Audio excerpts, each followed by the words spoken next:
Hello guys, मैं विनोद फिर हाजिर एक नए टॉपिक के साथ। एक समय की बात है, एक गांव में एक आदमी रहता था। उसके घर के पास एक बड़ा सा पहाड़ था। वो डेली सुबह सुबह उस पहाड़ पे जाता, थोड़ी देर के लिए बैठता और फिर वापस लौट आता। ये उसकी डेली की शुरुआत थी। सुबह डेली वो जाता था। एक दिन उसका छोटा सा बेटा था, पीछे पीछे दौड़ा दौड़ा आया और पापा का हाथ पकड़ लिया। पापा पापा मैं भी चलूँगा। तो पापा ने उसको समझाया कि पहाड़ बहुत ऊंचा है, रास्ता थोड़ा छोटा है, एक तरफ खाई है, आप चढ़ नहीं पाओगे, थक जाओगे। लेकिन वो माना ही नहीं, जिद कर लिया। बच्चे तो बच्चे होते हैं। तो पापा भी सोचे कोई बात नहीं, तो अपने बेटे को साथ लेके चल दिए। उसका कस के हाथ पकड़ रखे थे। एक तरफ खाई थी, एक तरफ पहाड़ और छोटा सा रास्ता जाता था। तो दोनों बाप बेटे रास्ते से चलते चलते पहाड़ के ऊपर जा रहे थे। जब लगभग वो पहाड़ की चोटी पे पहुंचने ही वाले थे तो बीच में एक बड़ा सा पत्थर आता था।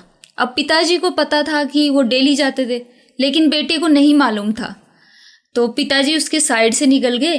बेटे का ध्यान इधर उधर था, वो उससे टकरा गया। टकराते ही जोर से आवाज़ निकली, आ!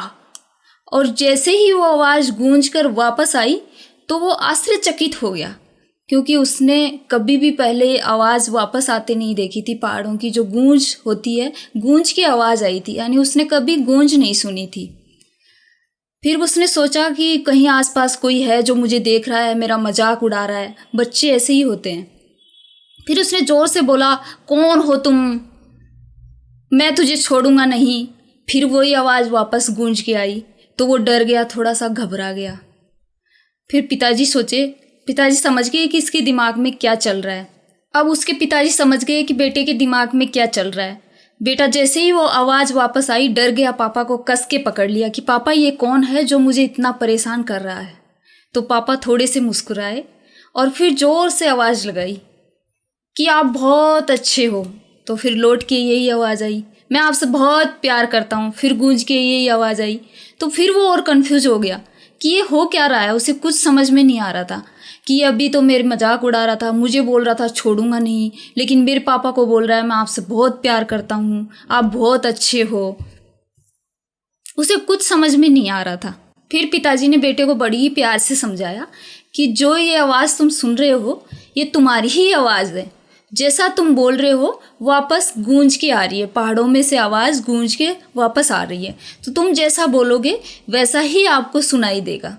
तुम कुछ गुस्से से बोलोगे तो जो पलट कर आवाज़ आएगी उसमें भी गुस्सा होगा। अगर तुम कुछ अच्छा बोलते हो, प्यार से बोलते हो, तो जो पलट कर आवाज़ आएगी वो भी प्यार की आएगी, अच्छी आवाज़ आएगी। ऐसा ही हमारी ज़िंदगी में होता है।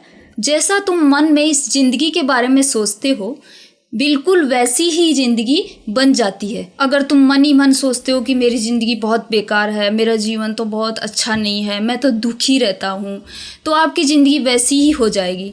और अगर आप सोचते हो कि मैं बहुत अच्छा हूँ, बहुत खुश रहता हूँ, मेरी ज़िंदगी बहुत अच्छी है, तो आपकी ज़िंदगी बहुत अच्छी हो जाएगी। अगर तुम अपनी ज़िंदगी से प्यार करते हो तो ज़िंदगी भी आपसे प्यार करेगी। अब ये बात उस बच्चे के दिमाग में घर कर गई। वो दोनों पहाड़ पे गए। बच्चे को पापा की बात याद आई तो बच्चे ने ज़ोर से खिलखिलाना शुरू कर दिया, ज़ोर ज़ोर से हंसने लग गया और दोनों हाथ खोल दिए और ज़ोर से चिल्लाया, मैं तुमसे बहुत प्यार करता हूँ, तुम बहुत अच्छे हो। तो ऐसा ही हमारी ज़िंदगी में भी होता है। जैसा आप सोचोगे वैसा ही बनोगे।